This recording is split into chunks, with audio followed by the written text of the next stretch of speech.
Alright, well, that's rough. I just recorded, got about like halfway through, and my phone ran out of storage and the video got deleted, and now I'm here again. I fixed my phone storage. That's going to be something I'm dealing with for part of today. I have like 128 gigs total on this phone, so I should be able to not run out of storage. But once you have that much storage, you don't think about storage often, and then that fucks you. Okay, where the fuck was I? I'm trying to do some sort of more of a vlog style today for the fact of like I'm home. I'm gonna be home all day working on projects, so there's no like travel time for me to do it, and also it's gonna be kind of cool to get comfortable doing it this way. I think often the times when I found non-comfortable doing it, looking at myself in the camera, was when I had a script in hand. And I mean, you know me, you've seen me. I do better when I don't have a script, when I can just run off of whatever. So that's something interesting for the future.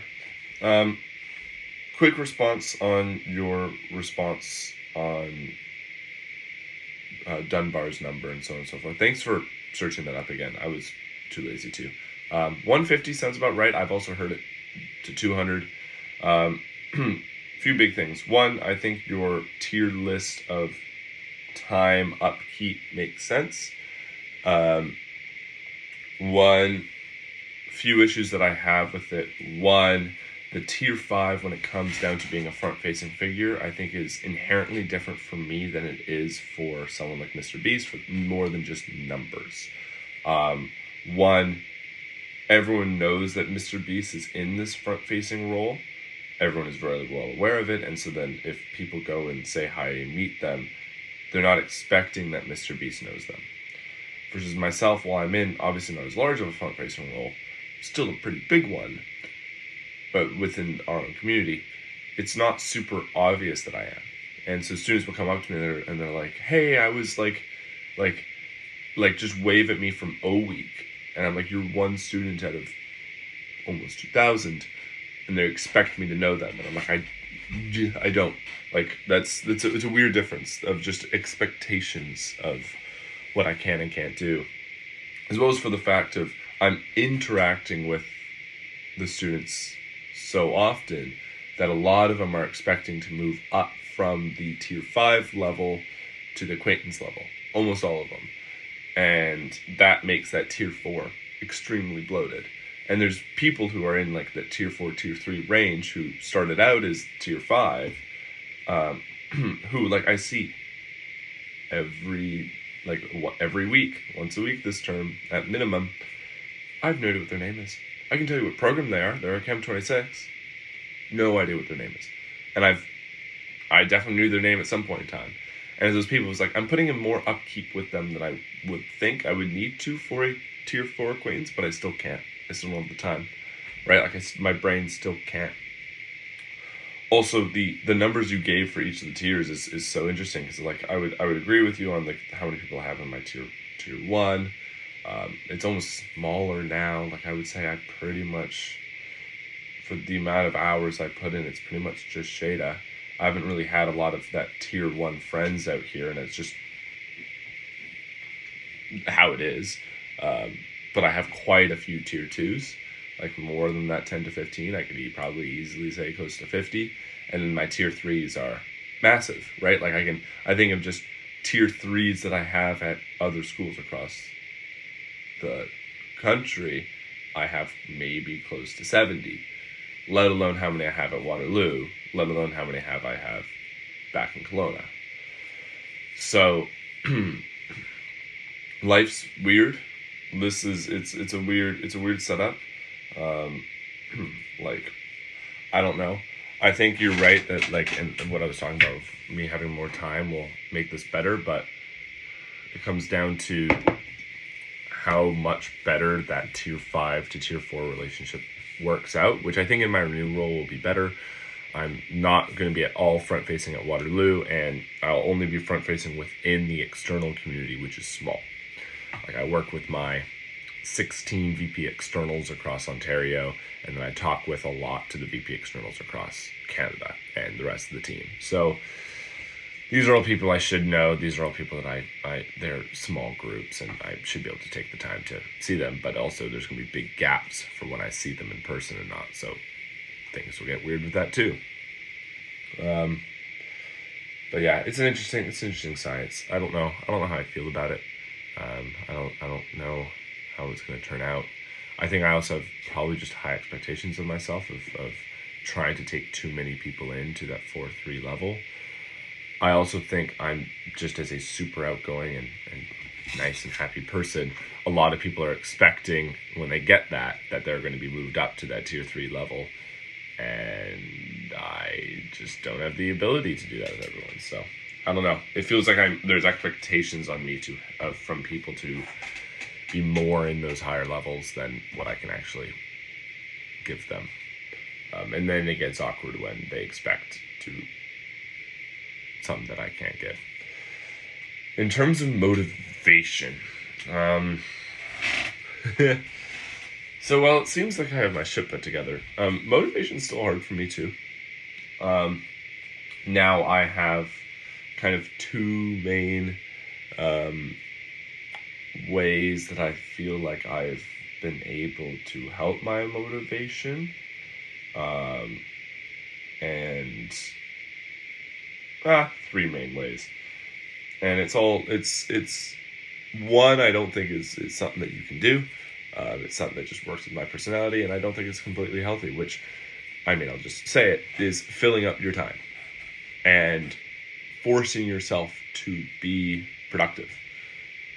Of just, wow, I have these responsibilities, either it's a design team or a club that I'm supposed to be going to these meetings or events for or running stuff with, or if it's just like your assignments and your projects and all this other stuff, of just filling out your time of things that you have to do, and then broadening how many different things you want to do, aka personal projects, aka me going disc golfing, me watching some YouTube and other things. And just once I've filled out enough of that time, like the time sitting there, I'm like, well, what do I do?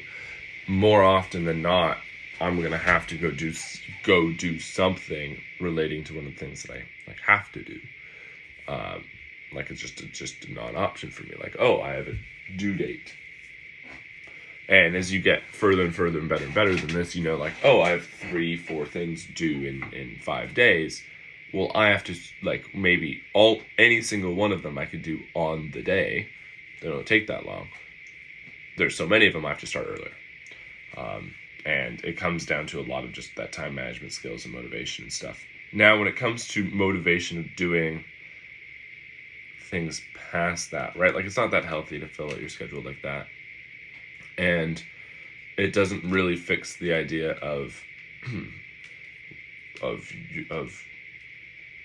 starting things that maybe aren't those like you have to do, like say like a personal project, right? You see me do all these personal projects, and you see me like jump headfirst into a technology that I don't know and build something, whatever. That doesn't really work for stuff like that.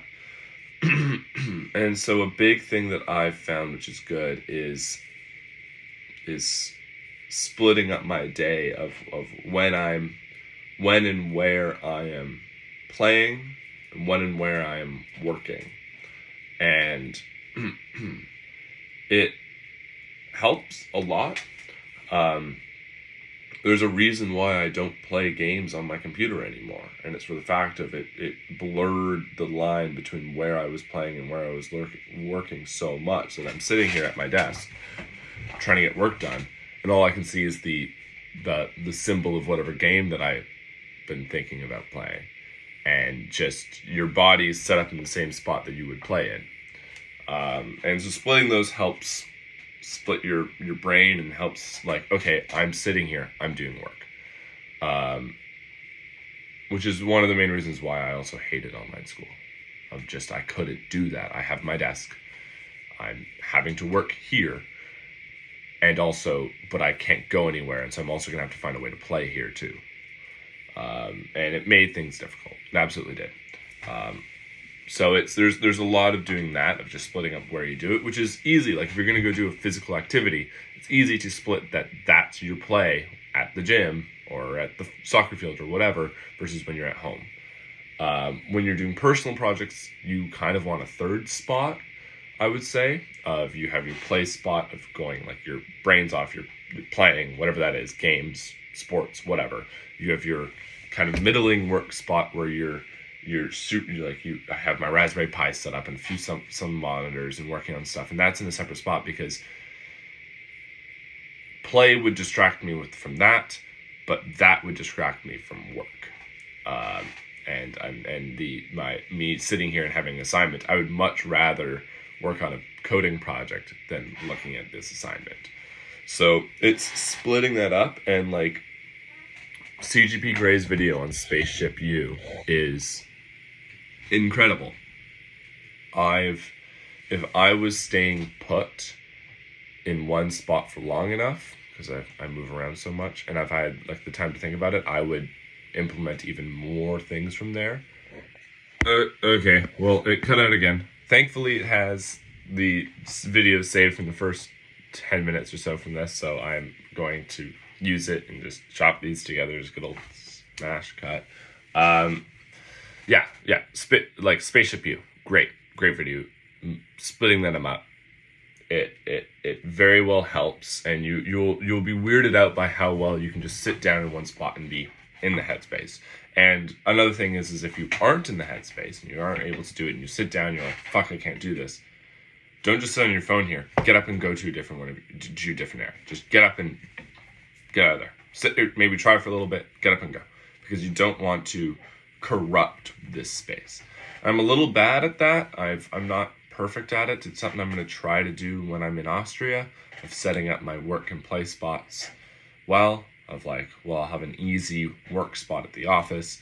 I'm going to have another work spot for my leadership stuff. I'm going to have a personal project stuff, and then I'm going to be out and about. And so I'll have my little spots. Now I don't have a lot of room. I'm going to be in a dorm, but that's that's one way. The other way is like splitting it up based on time, right? Like I won't let myself play on my computer like that until after a period of time, being like, okay, I'm done, I'm tired, I need a thing to do. Doing it based on time also helps. Just like, don't let yourself play League before 9 o'clock. I don't know. Give yourself a time, right? Like if you're gonna, depending on how much work you have to do and so on and so forth, don't let yourself do it, and set stuff in place, or set it up where you have to get something done and you write it down and have a sticky note of finish this before I go do that, of a reward type thing. And that will help you quite a lot. Now it's hard to stick by them. It's very easy to be like, well, I got a good bit of it done, so I can go now instead, and weasel your way out of these kind of rules you set for yourself. So that's harder to do. I stick by the Spaceship U of splitting stuff up and having your different areas, and don't eat at your desk, go eat somewhere else. And stuff goes a lot better, especially when you're going to be at home often, which I know you are. It helps. Yeah, it's a weird thing. Like I don't know where I get the productivity that I have for personal projects. That's a weird one, and that's something that I can't explain. I have friends who have issues doing this, and I try to bring them into these projects, and they just don't have the drive to do it. Like I spend a lot of time, like obviously watching educational YouTube, like Ben Eater, stuff like that, and we usually find something that I'll just be like, yeah, I could do that. I have the skills to do that. I can do it better. I can do it worse. I can do it in a different way, whatever. And I just, maybe I have no idea what I'm doing. I just start going off of it, like my graphics project or Hexpot or whatever. Or I have my full abilities to, and I just need to start doing it. Like like the project I'm thinking of starting, which is designing my own microcontroller. Like, it won't be as good as this. I'm not expecting it to be good as this, but I have all the skills to. I've just done a microprocessors course, which is like my third or fourth freaking course in this issue, and like literally build a computer like Ben Eater does. I may pick a different chip. I may find other ways of making it my own, but I don't know where I get that motivation from. And I think it just shows of just how much I enjoy what I do as an engineer and what I do in my classes and stuff, right? I'm not looking to monetize this. It's all just to how to get myself better so that when I do monetize my work, I can get a better job. It's pretty much, I think, my mindset on that.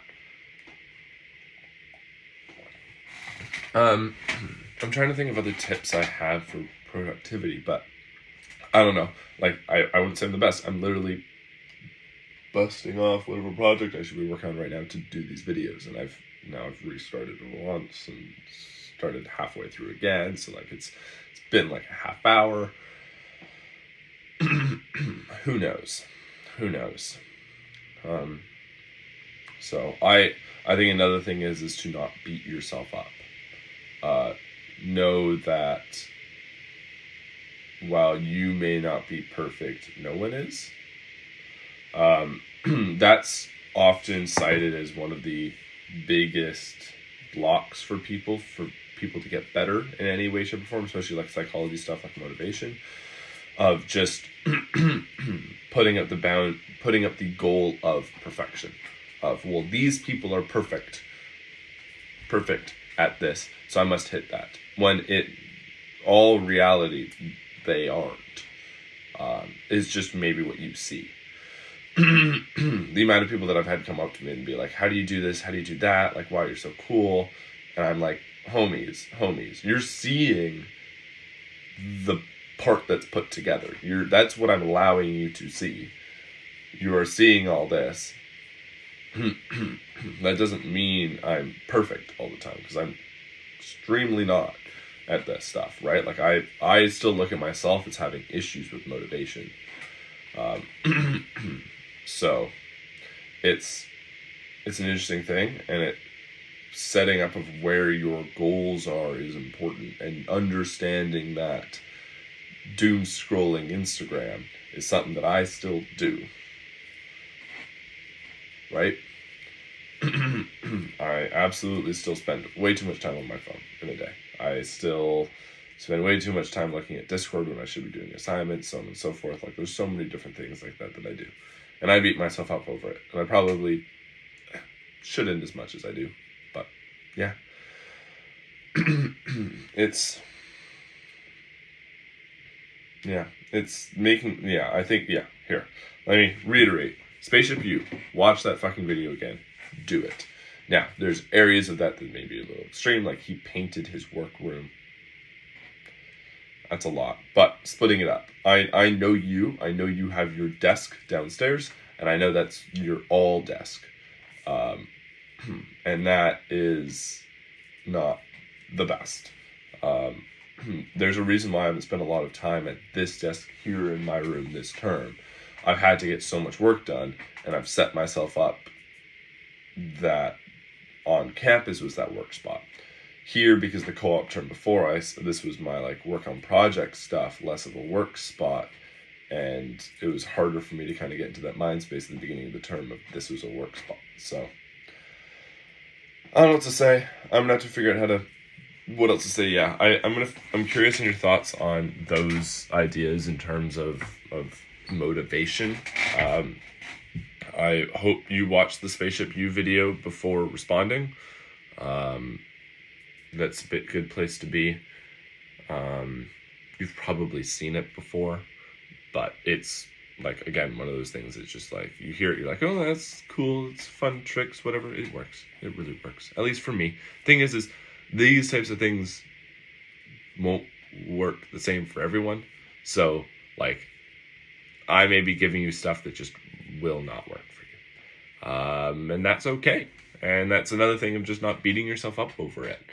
And that's something that I think has become my biggest strength, is my lack of beating myself up over things that are outside of my control. Being like, oh, this didn't work. Fuck, Carson, why? I don't do that. I don't. I'm like, I'll get better. Try again. Next. And that's kind of how I live my life. If you couldn't tell, I didn't think of really any of this before I turned on the camera. I didn't do any research. Like, you did. I literally just finished watching your video and had a few ideas from what you said and hit start. So I don't really have an idea of like where to move this conversation forward. If I want to add a new topic, but I think it may be a good idea for us to finish these two that we have. If you have more things to add on either my people issue and or motivation, but yeah, it's good talking to you. Hope to see you soon.